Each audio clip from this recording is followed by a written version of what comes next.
Welcome, welcome, welcome to everybody, and a pleasure to have you. We're just about to go live on Facebook as we get ready to launch T-minus 60 seconds.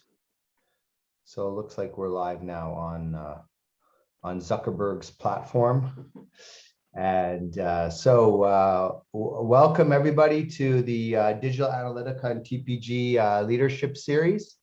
And we're really excited to have everybody today, and especially excited about a very amazing guest that we have, who's really been spearheading, trailblazing into the digital realm, leading digital business, and really a specialist on driving digital transformation from inside an organization.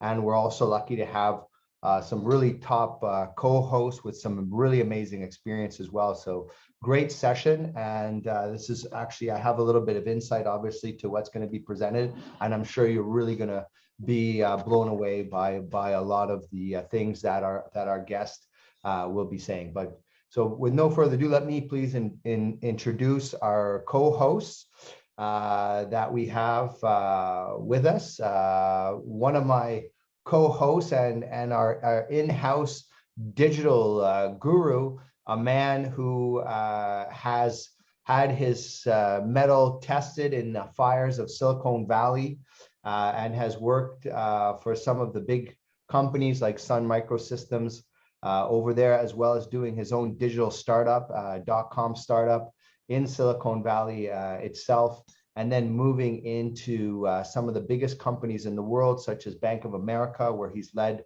the digital transformation for several of their departments, where he was a vice president of IT. And then given his Arabic roots, he came home. We're very lucky to have him back in the Middle East, where he was the chief information officer for Bank of Jordan. And seeing the massive boom in the digital disruption that's going on, he opted to scratch his entrepreneurial bug one more time, and is the founder of Digital Analytica, one of the preeminent firms and consultancies driving digital transformation across the region. I may have skipped one or two of his positions in there in the name of time, but That's fine. Can fill us in. Agreed. Please welcome Nasser Zega. Thanks, Shane, for the introduction. I love it. You did very well in that part. And yeah, I mean, I think you're doing great in co-hosting these sessions. Hopefully everyone will gain out of it. Please. Thank you. You're making me feel bad because I don't have your logo up behind me, but I'll have to change that. So making me feel bad. But my next co-host, and also a TV star, a local TV star here, if you've caught him on Friday night, 7 p.m. TV, where he's on a show called Bedazzled, where he does the career tip time, and he's joined by another amazing co-host on that show as well, which is actually myself. So we do the career tip time for Bedazzled. He is a man who hails from the big island of Australia, and really wanted to have an international career, where he's really become one of the top HR professionals in the region. He worked for Procter & Gamble, where he's a divisional head of HR for them, looking after Asia, prestige care, and fragrances, which is a massive business. And then he was a global CHRO, one of 3 global CHROs for Maersk Shipping, one of the largest shipping companies in the world, where he looked over 100 countries. And so has a really good international experience. And then he came to one of the largest banks in the UAE, First Abu Dhabi Bank, where he was the global CHRO. And recently, he has become a humanitarian and has joined Plastic Bank as the global CHRO there. And he's the head of people and culture at Plastic Bank, which is a company that looks at taking plastic out of wherever they find it and get it recycled. And so please welcome Peter Baker. Excellent. Thank you, everybody. Thanks, Shane. It's great to be here. Yeah, Plastic Bank, we are creating opportunities for people in developing countries to earn a living by recycling plastic. And it's a wonderful mission to be part of. It's a bit of an agile organization, so we don't go with group chief HR titles. We go with head of people and culture, but it's really great to be able to drive the HR journey for a very fast-growing global organization with a great mission.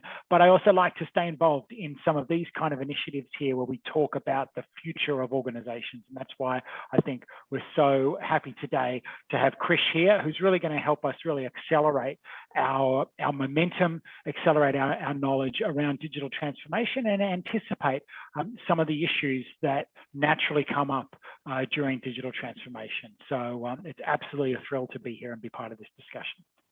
Marvelous, marvelous. Thank you. Thanks, Pete. And we're very excited to have our key speaker, and a man that I have actually watched over the years drive digital transformation at organization after organization. He has over 2 decades of experience. He's worked on 5 continents and has led business transformations at Citigroup, Fidelity Investments, First Abu Dhabi Bank, Bank Muscat, QIB Group, and others. He's also been voted as he's been voted as a game changer and voted as Digital Disruptive Leader of the Year by MIT and Sloan College Times, and is among the top 15 transformation leaders across industries by Global CIO Forum 2020. He has a few more accolades to list, but that just gives you a bit of a snapshot. Please welcome Mr. Krish Gopi, who is the CEO of Tomorrow, TMRW is how that one's spelled, and the Group Chief Disruption Officer at GEMS Education, working with the famous legend of business, Mr. Sunny Varkey, and a fantastic digital team there that's really been giving the Americans, the Brits, everybody in the world a run as they emerge on the global stage with some very interesting and innovative technologies, which maybe Krish will talk about. So please welcome Mr. Krish Gopi. Thank you, Shane. Good afternoon, everybody. Thank you, Nazar. Thank you, Pete, for that welcoming note. Really excited to be in front of all of you and share some experiences and to discuss how digital transformation is ruling the world and how do we need to disrupt from within. Is that okay if I share my screen? Yes, sure. Krish was going to give us a little presentation, and really excited about this. Thank you so much, Krish. Again, as I said, thank you so much for the opportunity. I'm here to share my thoughts on the future of digital businesses and how we can disrupt from within. Now, let's start with the fact that the world is changing outside, big time. And digital revolution is here. We've come a long way and are currently living in this digital age. In the last 15 years, technology has changed the way we communicate, we learn, we play, we work, we commute from one place to another. In short, technology has changed the way we live. It's also creating massive opportunities and becoming competitors for even traditional businesses as well. We are in this digital era where customers shape strategies, not corporates. A perfect storm is in the making, and digital revolution is here. We are only seeing the tip of the iceberg so far. All those emerging technologies that you see in the screen, such as AI, ML, quantum computing, IoT, AR, VR, 3D printing, blockchains, are fundamentally changing the world as we know it. And then came the pandemic. Now, who would have thought COVID-19, while it's done a lot of bad things, has also accelerated the world's digital adoption by up to 3 to 5 years? And I want a honest answer for this question. You would know better who led the digital transformation in your company. Was it the CEO? Was it the CTO? Or, as famously a lot of people chose in the last 2 years, COVID-19? COVID. So let's understand, where are we going with the future of digital businesses? As Gartner puts it, there are 3 critical trends that are emerging. The first one, being democratization of technology.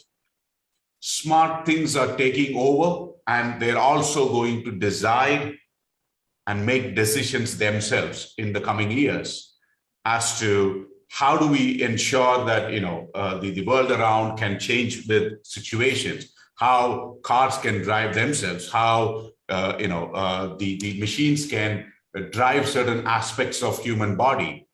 Democratization of technology and decision making by themselves is going to be a big trend. The second trend is dematerialization, how physical objects can coexist and can be embedded deeply into the human lives and into our bodies sometimes, is another big trend that's going to come up, which is dematerialization.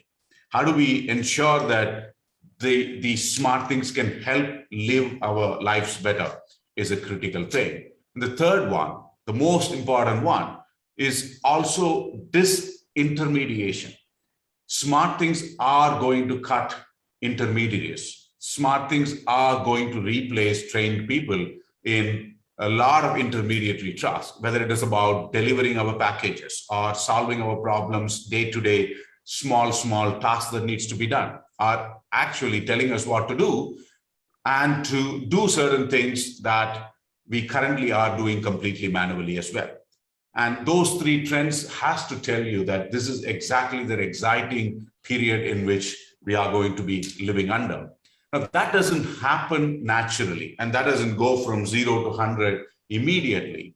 We need to have baby steps in achieving that digital maturity. The first one is about exploring digital, trying to automate things that we can in our organizations. There is not going to be any change in the organization structure or business or products, but this is the first step of trying and exploring digital. The second one is doing. This is a stage where we actually have a lot of processes automated using digital technologies, robotic process automation, etc. However, those enhance the existing way of doing things rather than actually finding new way of doing things. Same business, same operating model, same customer models. It's just that things get a little bit better, lean, mean, and faster. That's doing digital. The third one is becoming digital. This is where you have all those processes singing and dancing in a most coherent way, becoming synchronized and less siloed, and impact of A will be seen on Z, etc. And that becomes a model where there are so big changes into your current operating model and current customer touch points, still almost the same, but much more enhanced than what your traditional become will look like.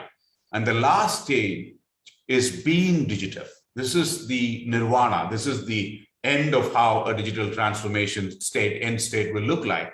This is where you absolutely disrupt the existing business in doing something profoundly better, something 10x better, where you don't have the same business operating models or customer models, but you completely enhance it to deliver much bigger, more results. Now, I want you to all take a step, take a pause and think about, where are you in this digital maturity? Am I exploring?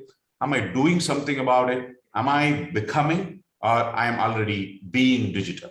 And each one of this step kind of sets you the path on what needs to be happening more as well. In the interest of time, we'll stop it there, but the next meeting or a separate meeting, we can go into details of it and see how we can adopt different methodologies in terms of going from one stage to another.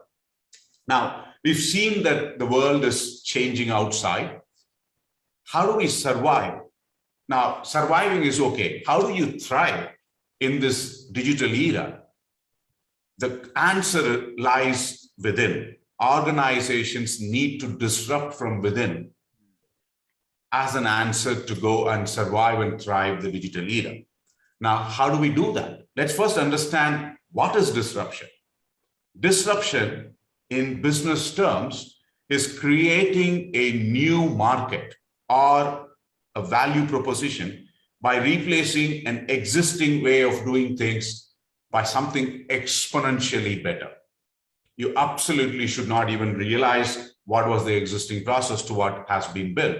That gives you, 10x value, 10x impact in a positive way. That's disruption. Now, we can either disrupt or be disrupted. And there are only two ways of it. We can be disruptors, like how Spotify disrupted the way we stream music, how Netflix disrupted how movies are watched at home, how Airbnb disrupted how we rent a place to stay, how Tesla disrupted the way cars can be run, or be disrupted like the biggies like Yahoos and Blackberries and Kodaks, sitting at the very top of the pyramid and thinking that they are the best and nothing can stop them, suddenly to falling down so steeply that they don't even realize what hit them. We can choose either to be in the left side of the table or a right side of the table. Now, how do we then disrupt from within? Krish, you talked about disrupting from within is the most important thing. Let's understand what it is.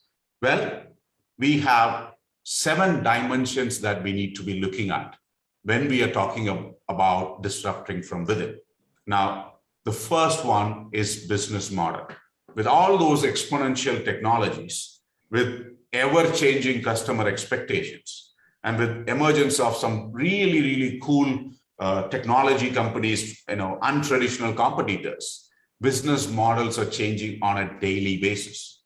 We absolutely need to understand the emerging trends, the customer behaviors, the customer demands, and very relevant to what the competition is doing and what the competition isn't doing as well. So constant monitoring of the digital trends is the only way that we can keep our business model up to date. And it is really important to understand what your competitors are doing, and most important, to understand what your competitors aren't doing as well. So first one is the business model. The second of the 7 dimensions is the customer. Customer is the most important thing. Keeping the customer at center of your universe and building the digital proposition around him is the best thing to do. And absolutely ensuring how many of our touch points that he currently has today and how much is the ideal touch points he would want to have is another very, very important touch point as well. So customer is absolutely key. Organization alignment. Now, most of the organization actually, falter in properly aligning the digital, either way too high in terms of completely putting it in a different place than the actual business itself. That's a disaster. Or putting it too low and combining it with a BAU business which has different priorities, etc. So establishing a right placement, giving a right authority, a beautiful workable hierarchy is an absolute important thing to do. And research has proven that organization having the right digital placement, hierarchy, authority, accountability are better placed to succeed as well. Let's look at the next one, marketing. Now, you would say, but Krish, how come digital transformation, disrupting from within is, where does marketing come in? Internal and external marketing of the story is the most important thing. The companies that can tell their story, both internally and externally, have actually seen 3, 4, 5 times of results than companies that don't communicate well at all. So using good marketing insights in devising what the customer would want, and that customer would be both internal and external, is the way to go. And people and culture. I can't stress the importance of culture. Culture eats strategy for breakfast, lunch, and dinner, and staff are the most important part of it. Now, in a large digital transformation journey, I always say that 25% is the change, is the technology. Remaining 75% is the change and people and how it is going to impact each one of them and how each one of them understand what is in it for them is the key. So absolutely important dimension is people and culture. And data. he who has the data and knows how to use it is the new king, and data is the new currency. So unlocking the value and insight from the data, everybody has data, right? But taking the insights and value out of the data is the most successful dimension in digital transformation as well. And innovation, last but not the least at all, innovation isn't a thing that you do on the side when you don't have any other work. Innovation is a business discipline, and it has to have the right budgets and resources allocated to it. And that's the most important, if not the most important on the disrupting from within dimensions. Now that we have seen the 7 dimensions of disrupting from within, have we found everything? Have we talked about everything? No, one more thing. It all starts with having the right leadership at the helm as well. Because you could have a wonderful digital strategy. You could have $1 billion allocated to it. If you didn't have the right people, the right team looking at it, leading it, then that's a big disaster as well. So leading this new normal, this wonderful thing that reshapes every business in the world, requires specialized skill. And as Forbes put it, right now, there aren't enough people with the right mix of technical knowledge, business experience, and consumer orientation on the market. And that's the real deal. That's the real issue. Now, 74% of business executives say that their company has a digital strategy, are planning to do one. But you know how many people feel that they have the capabilities? Mere 15%. That's a disaster waiting to happen. And that's the real issue.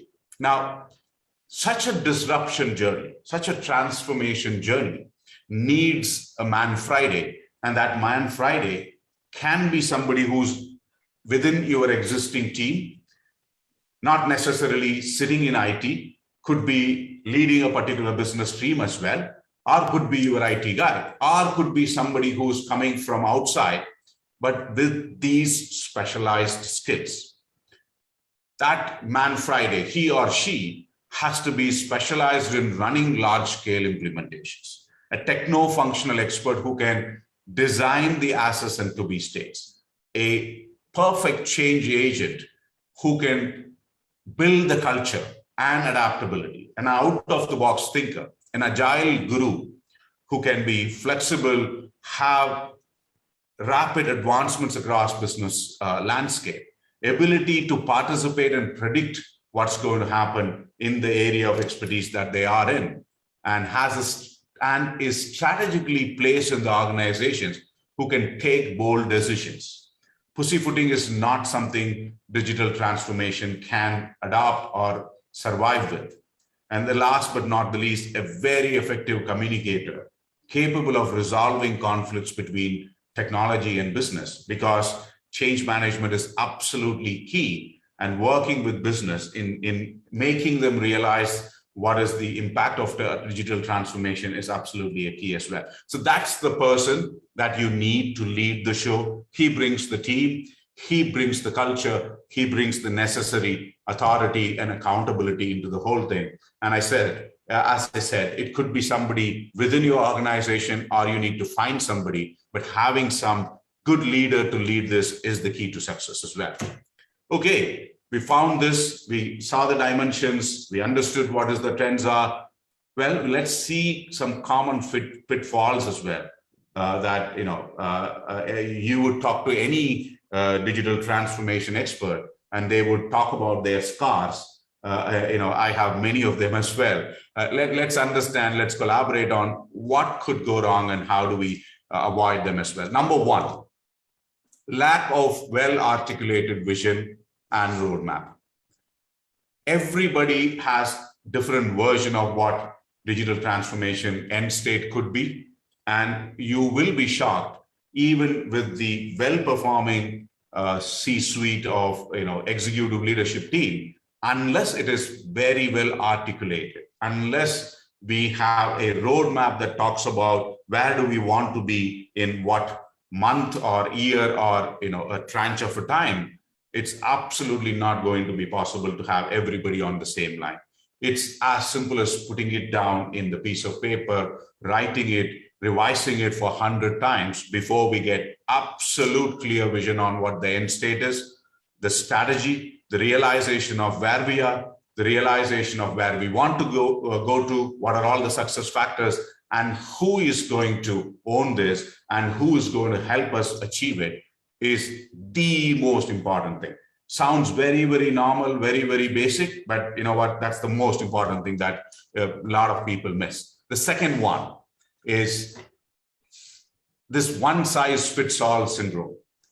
Yes, XYZ company did it. Let's copy their strategy. Let's hire the whole team that did it, and let's create the milestones. Let's go and hire the same vendors or management consultants who did it, and it should work for us. Well, big mistake. Each and every organization is unique. An organization is full of culture, people, and the track record. So what might work in one organization absolutely will be a disaster in another organization. So it's about choosing the right strategy, right vision, having the best team work on it, and coming up with a tailor-made strategy that you want to make it work for your organization. So copying and pasting doesn't work. And one size is absolutely not going to be fitting when it comes to the digital transformation. The next one, considering transformation as a one-time project. Okay, do you want 50 million? Okay, here you go, 50 million, go and change the world. Unfortunately, things don't go that way. Digital transformation is not a project. It is a journey which has some critical milestones along the way. There are things that you can realize it very, very soon, the day after the transformation journey has started, and sometimes things take 5, even more years. There is no big bang. There is no a project to go live. This is a culture. This is a journey. Short-term wins absolutely are necessary, but a long-term goal is also something that needs to be set. And we have to come out of this one-time project, one-time budget kind of a scenario. I think that's an important thing to pitfall to be avoiding as well. And the fourth one is lack of change management. Now, you see that I've written resistance to change. I strongly believe people are not resistant to change, but people are resistant to pain. There is a big difference between change and pain. Let me give you an example. Let's say I do a lot of traveling for my company purposes, and I always take economy class ticket, right? Economy class flight, and I go around and I meet people, etc. I'm okay with that. But that's how it's been always. Now imagine my board calls me and says, Krish, you cannot go on economy from now on. You are going to be given a private jet, and any meeting that you want to attend and anywhere else, whatever is the distance, you know what, just call up the captain, and then from now on, you are driving in private jet. Do you think I'm going to be resisting that change? I would absolutely love it. But let's assume another scenario. My board tells me, Krish, we can't afford you to go to economy class. Listen, either travel on train or on public transport like buses, etc., because we want to cut costs or we want to change the way we do things. Now, that change I'm going to be pissed off about, because you are giving me something less than what I was already going through.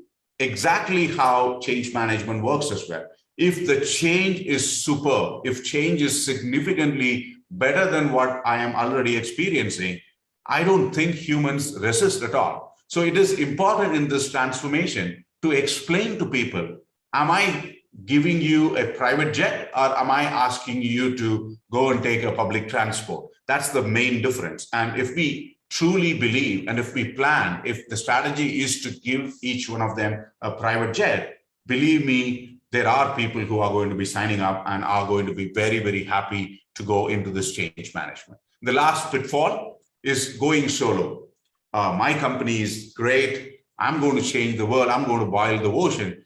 Often is going to be stuck in the middle. I think it is about changing the world together. It's about engaging ecosystem partners that would kind of accelerate your innovation, your disruption journey, rather than looking at it at solos. And even for simple things like leveraging required skills or integrating with some of the exponential technologies always helps you rather than reinventing the wheel. So this going solo mindset has produced a lot of failure than successes. And I wanted to mention that it's about collectively winning, and not probably with your competitors, but your ecosystem. People who can accelerate this transformation should always be thought about and to be included in the journey as well. Let's go into how we did this journey in GEMS Education. As you know, GEMS Education is the largest K-12 private educator in the world. And we've been existing 60 plus years and providing world-class education across 13 countries with 250 schools across the globe. And we wanted to go into this disruptive journey and let's see how we have disrupted from within and why tomorrow our EdTech entity has been formed and what's the reason for it, etc. Now, to start with, before going into our journey, we need to realize that education industry is being transformed. The way in which we learn and teach is forever changed.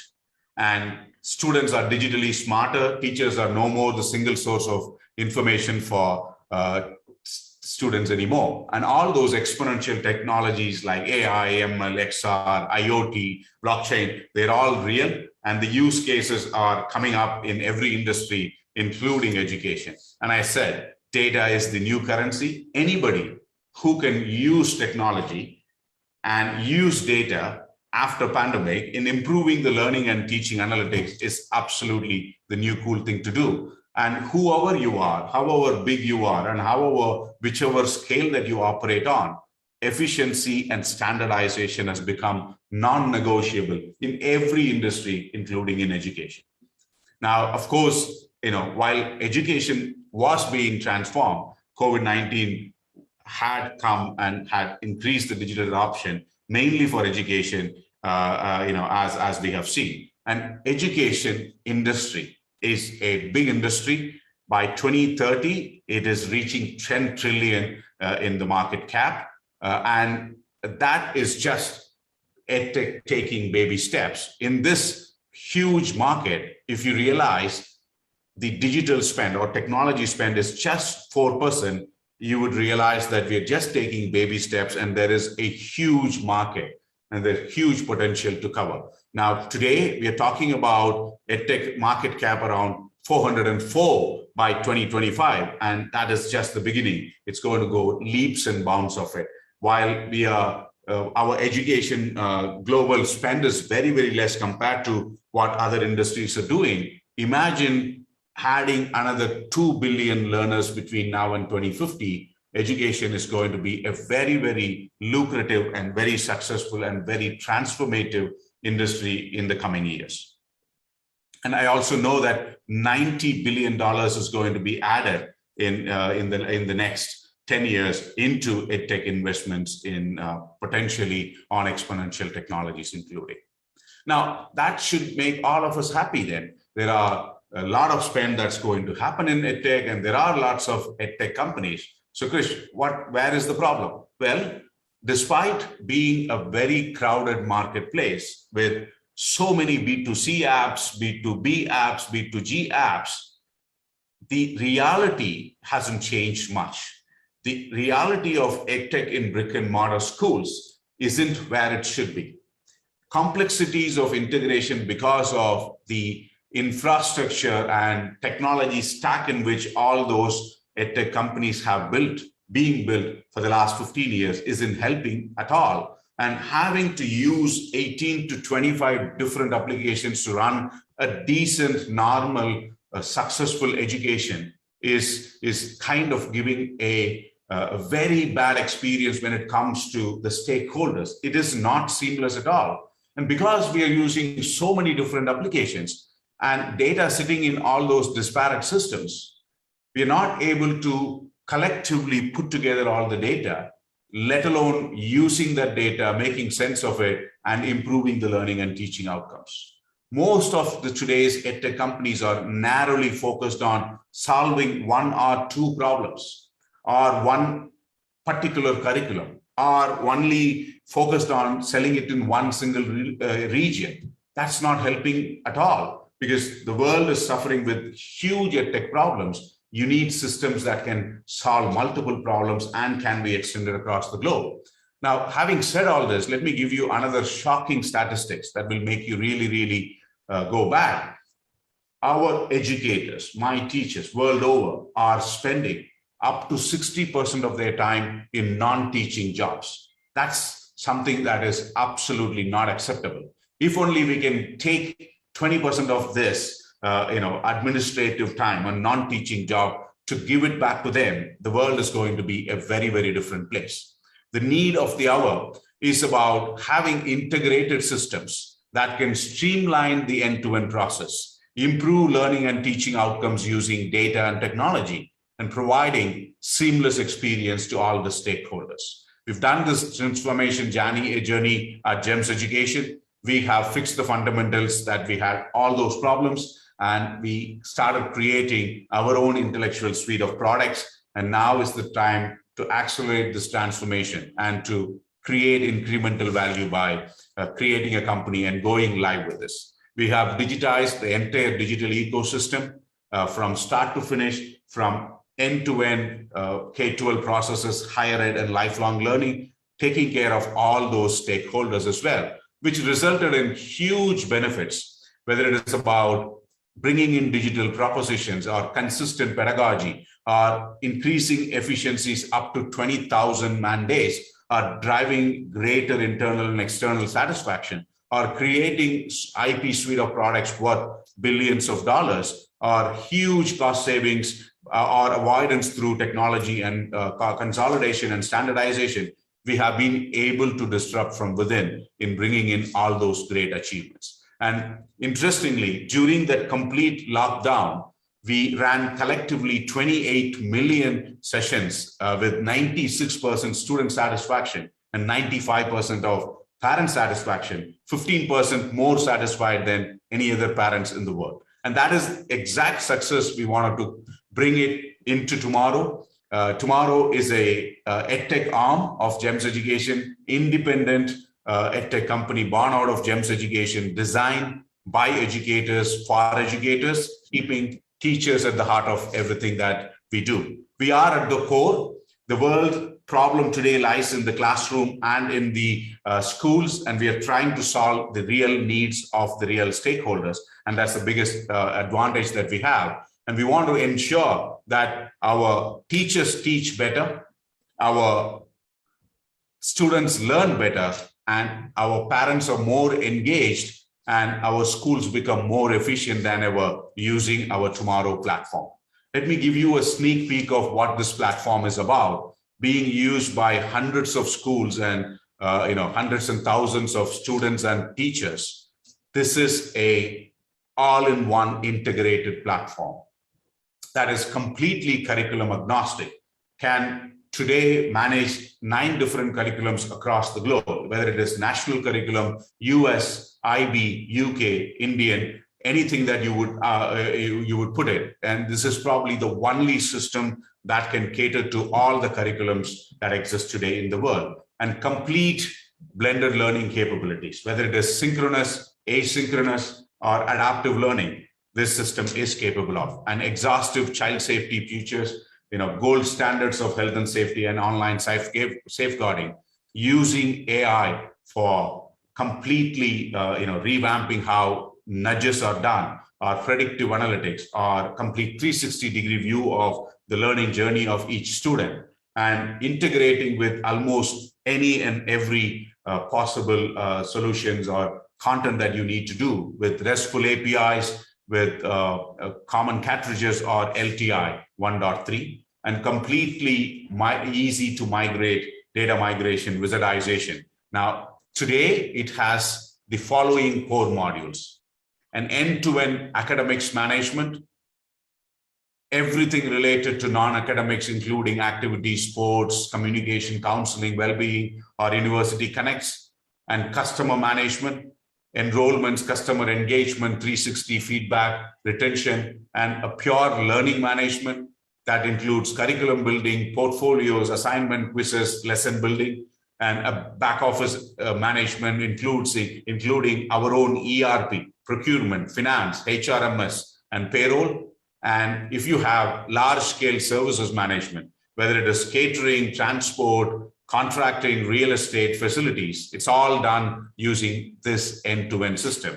And a pure custom built core educational health and safety and child safeguarding called a guard module, and a beautiful data analytics that goes with this. The advantage of this system is it's built ground up for education by educators, completely customizable for the way it looks and the way it functions and the modules that it has and the way the assessments has to be. We have won a lot of awards in terms of the user experience and the user interface, and the customer happiness for the best transformation in terms of change management, in terms of implementation, etc.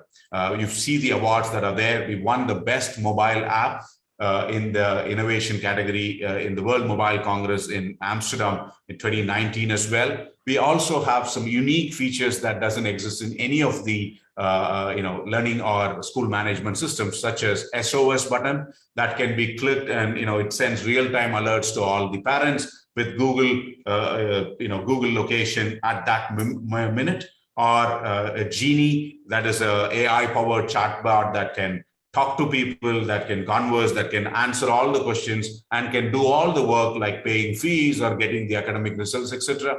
Or a Facebook equivalent chatter functionality that collaborates, that can have peer collaboration between students to students, students to parents, and parents to teachers as well. Or a report concern, a concern tracker, where a student can actually report if they are being bullied or if they had some things that they shouldn't be hearing or seeing, etc. A workflow that can take those concerns and immediately address them as well. So by this, you would realize that we've taken care of all the stakeholders, all the processes, and thankfully our stakeholders love it, whether it is teachers, parents, or our students. They absolutely love our platforms, and our experts analyze and agree the impact as well. As a former chief education evangelist of Google, who reviewed the software and went into the software, played it with at least 2-3 weeks, said, this is exactly what I wanted to build while I was working for Google. And he said, listen, I want to come and work as your advisors and kind of make it big. Or as a leading venture capitalist puts it, this can actually leverage everything that a parent company had and put it as a software. As a CEO of consortium of chartered schools in the US says, this is EdTech revolution. We've found and we've heard a lot of positive comments from every single one who's seen and used the system as well. And that's just the beginning. We have some wonderful things that are being cooked, that are being piloted, that's being envisaged, including eBay of education, which is a digital repurposing software that can provide equipments, materials from the rich schools to poor schools, and having a Edu passport that takes care of all the achievements, attainments through digital credentialing, to a complete marketplace called EduMarket, or digital collaboration and platform for learning and content creation called Edupedia, or an XR platform, or AI-powered learning and teaching delivery called Gemma, or an adaptive learning platform called OneApp, or a lifelong learning platform that can encourage adult learners to do. We have just started, and there is a lot that's coming. So where are we going with this, Krish, you would ask? Like Microsoft Windows is for PC, like Apple iOS is for iPhone. We want to create a learning operating system. We want to create an open architecture that can cater to every single school, whether it is brick and mortar or an online school or anything in between in a blended fashion. Whether it is a K-12 school, or whether it is a skills program or a higher ed or a lifelong learning, we want to create this operating system for the world with like-minded technology companies, universities, technology partners, the stakeholders, the parents, the teachers, everybody putting together the learning operating system for the world. I'm done with my presentation. Any questions are welcome. Oh, thank you, Krish. That was amazing. I think you also have a possible second career as a graphic designer. Is it where those slides you had a team make them though? You didn't make all those yourself, did you? Some of them me, and some of them are teams. Little help. Okay, great. Well, look, I mean, I know that you have come up through the ranks of banking, and I have a few other bankers on the call today. So not to say anything, but let's be honest, banking's not necessarily known for its innovation, and here you are, a trailblazer innovator.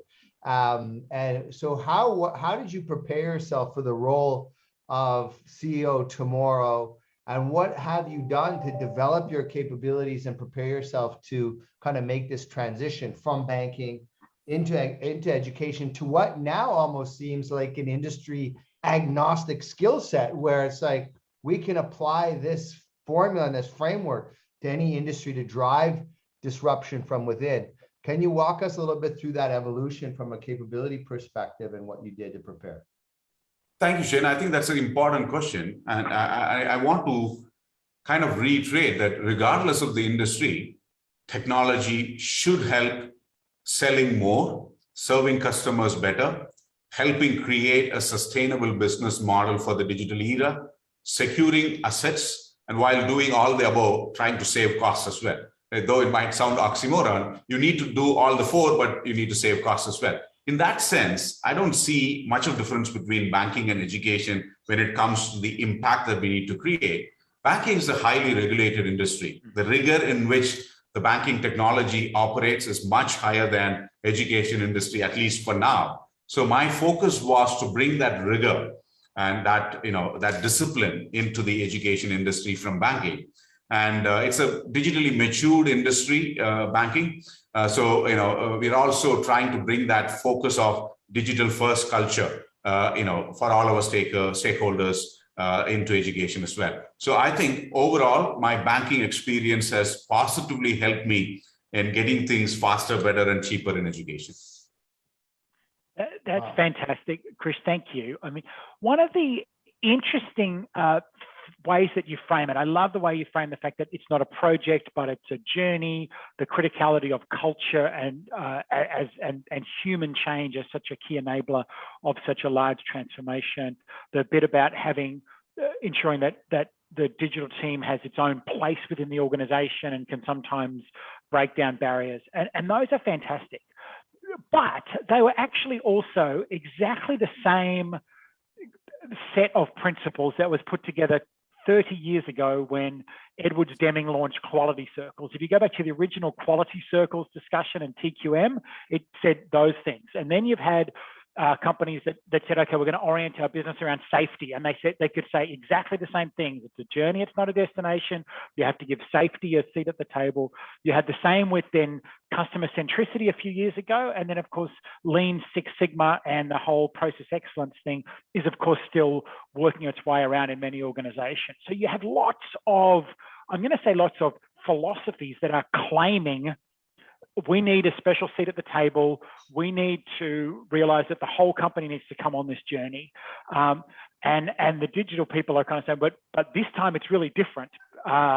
It's not like quality, which is going to fade out, or it's not like Lean Six Sigma, which is having a limited impact. How do you, as a digital leader, really think about that? And particularly when you get that type of resistance that says, yeah, digital is fine, but it's just this year's flavor or this half decade's flavor, and next time something else will come along and digital will kind of drift off. So no, I don't want to reorganize my whole organization around digital. How do you as a digital leader deal with that?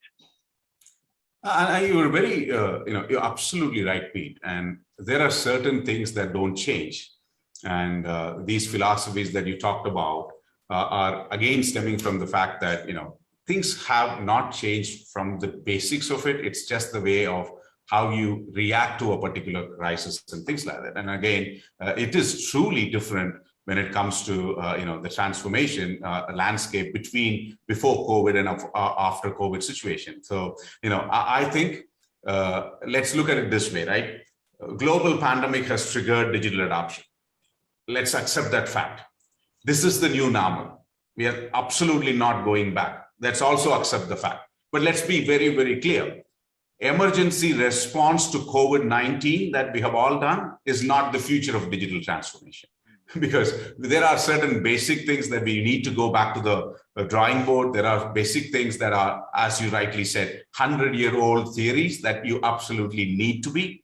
Now, not changing is not an option here. Again, being out of the business is only cost of you not embracing digital transformation. I think that is absolutely given. Reimagining your businesses in digital age is the must. Yes, the principles are same, but we need to relook at it. So if organizations don't get it, if that culture of let's understand that this is the most important thing, then we are in some big trouble, I would say. Oh, that's really great. Good insights. I think Rashad Al Mustafar, you have your hand up, is it? You wanted to... Yes, thank you, Shane. How are you doing? And thank you for arranging this program. My question... Hold on, Rashad, you got to turn your video on so we can see your beautiful face there. In my current dress, okay, why not? As long as you're Sharia compliant. I am Sharia compliant. Am I visible? Actually, nice to see you one more time. A little bit visible, but not all visible. Is it too close? Oh, you're good. You're good. There you go. You're looking good. Great to see you, Rashad. Great. So, Krish, also nice to see you again. I believe we've had the chance to meet earlier on. My question relates to, it's so commonly spoken that we're doing a digital transformation, but many people are offering services on digital channels and believe that is digital transformation. So what is, if you can just bring to light, what is the difference between a digital transformation and just offering your services on digital channels? I think, you absolutely got it right? If somebody is giving a channel-wise digital, they are trying to do the first or second stage of your digital maturity. Being digital is an absolutely the right maturity level of being a truly digital organization in terms of enhancing, in terms of disrupting what your products are and models are, rather than putting a lipstick on an existing product and trying to actually make it look good on a particular channel. That's not true digital transformation. A lot of banks do it, unfortunately. It's the old product. It's absolutely crappy internal processes and with a lot of manual things, but it's put on a particular channel and being called as a digital product. You're right. That's not the real value of it. Thank you. Thank you. Do we have any other questions? If anyone wants to join in, please put up your hand, and we can grab. I think we had a couple questions from the audience. Nasser, our in-house IT guru, do you have any challenging questions you'd like to pose at our? Well, actually, I loved the notion where he stated that you need to bring the whole thing to the ecosystem. And honestly, we've seen many banks in this region and financial institutes in general that they'll bring in a certain solution, but then yet they don't, put it in the ecosystem. So basically, it's kind of like, here it is, it's a nice solution, but they are the only ones that they're using it. It's not integrated with the full, ecosystem. And I totally agree with you on that. That's one thing that I liked about your presentation, and I like the stages, that you went on with it, which was great. When you talked about the stages, I mean, basically, I like things to be organized, and you're right, right on about those things. That's the way it should be. You should basically have those stages, and there should be clear, and I think I think once things are clear, we've talked about in the previous sessions, having a purpose, sense of purpose, and an overall goal. If we get that, then we're gonna basically accomplish what we want to accomplish. One thing that I would like to draw into this table, kind of like the processes in the banking sector, even the non-banking as well, we see that the value chain and doing a value chain analysis. What about that? You haven't touched that point, when we talk about value chain. I liked what Mr. Rashad, being a CEO, former CEO.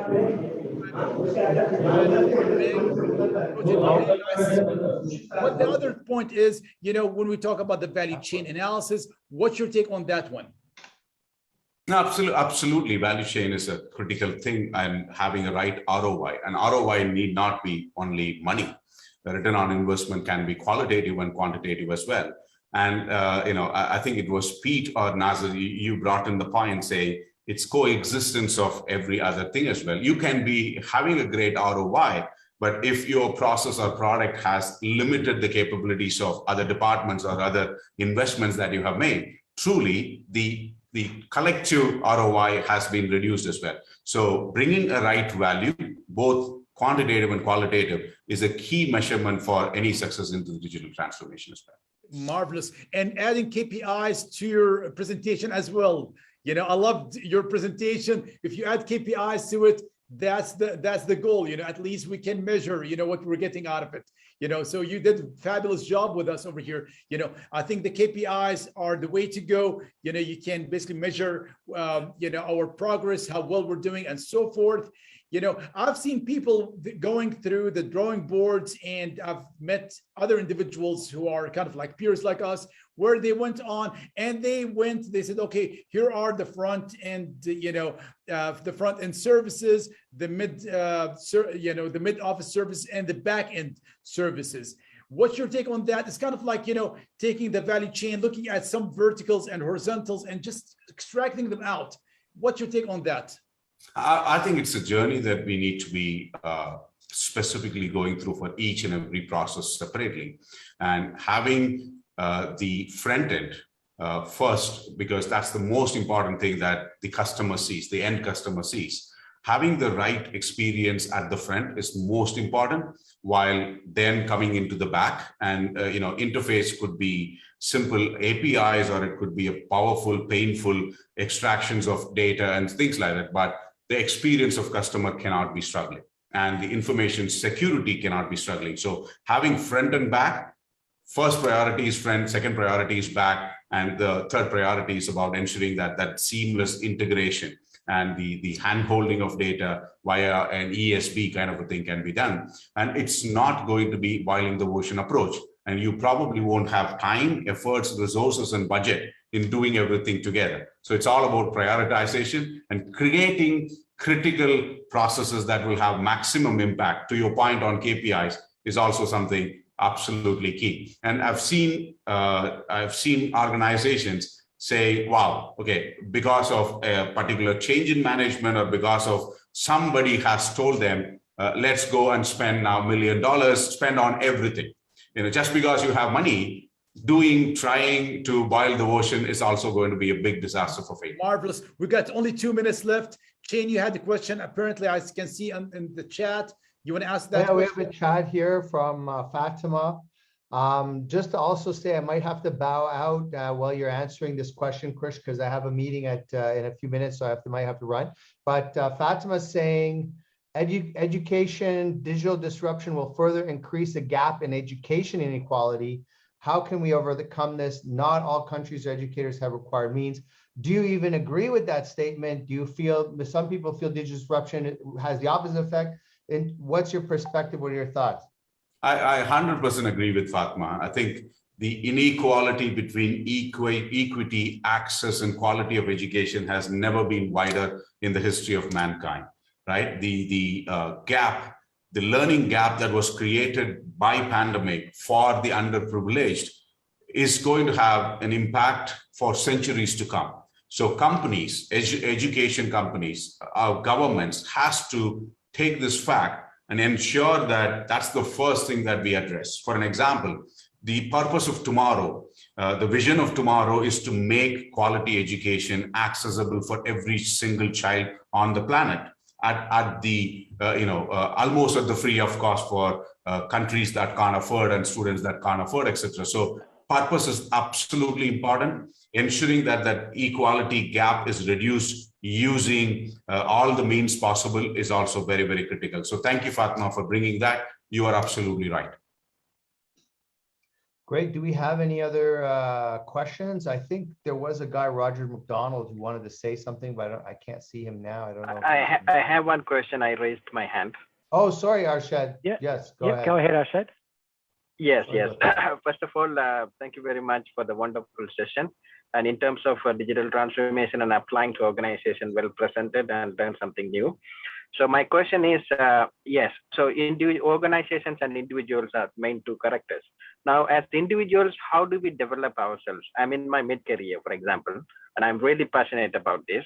And how would I plan my career to get a CXO role after 5 years or something? What capabilities I should improve and what certifications or something?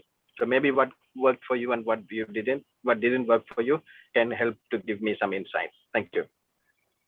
I think that's a great question, Arshad. I think, who is a chief disruption officer or who is the one who can lead transformation is somebody who can look at the future and understand from where is the current assets to where the to be has to be and what are all the steps that can be done. That's simple, but rallying people around you, leading them in making them understand what is the impact of the digital transformation, whether it is to the board, whether it's to the peer group, whether it's to the team that you are leading in, is the absolute key to do. So this is about being a leader, able to convince and inspire the teams around you, working with the right partners, able to explain and get the necessary resources from the management is simply the people who can lead this. And I'm sure, like you, there are lots of capable leaders who could take this leadership role in digital transformation. Well, thanks again for the really nice, I would say, fast answer, because this question is really, the answer for it is a very lengthy one. Arshad, I know for sure that our guest Krish can go on forever with this one, because this is really a lengthy thing to answer. Basically, you want to be a C-level, then basically I think you need to follow Chain and follow his footsteps. You will get there, I would say. Or Krish as well, he can help you, or Pete. Those guys are very seasoned and experienced in this field and basically in human development as well. So I think, if you want to take it offline with Pete or Krish or anyone else, please do so. I think, again, this is really a lengthy answer to be answered, and it will take a lot of time, but again, a nice question. Krish, I would like to thank you. We're 2 minutes over the hour right now. Pete, thanks for being, Thank you very much. Great to see you, Nasser. Great to see you, Krish. Really good to have you. Thanks a lot, Pete. Thank you, Nasser. Thank you, everybody. Really appreciate your time. Thanks for the nice questions. I'm really glad to see many of the familiar faces, over here in this session. And again, we need to close it up right now. Arshad, thanks for your question. And we've seen, really nice faces again and again. And Rashad and Musafir, really nice to see you over here on this session. It was really nice of you to jump in. I'm very delighted to see you. Thanks, everyone. Those who I didn't mention their names, again, thanks one more time. Have a good one, everyone. See you. Bye-bye. Thank you.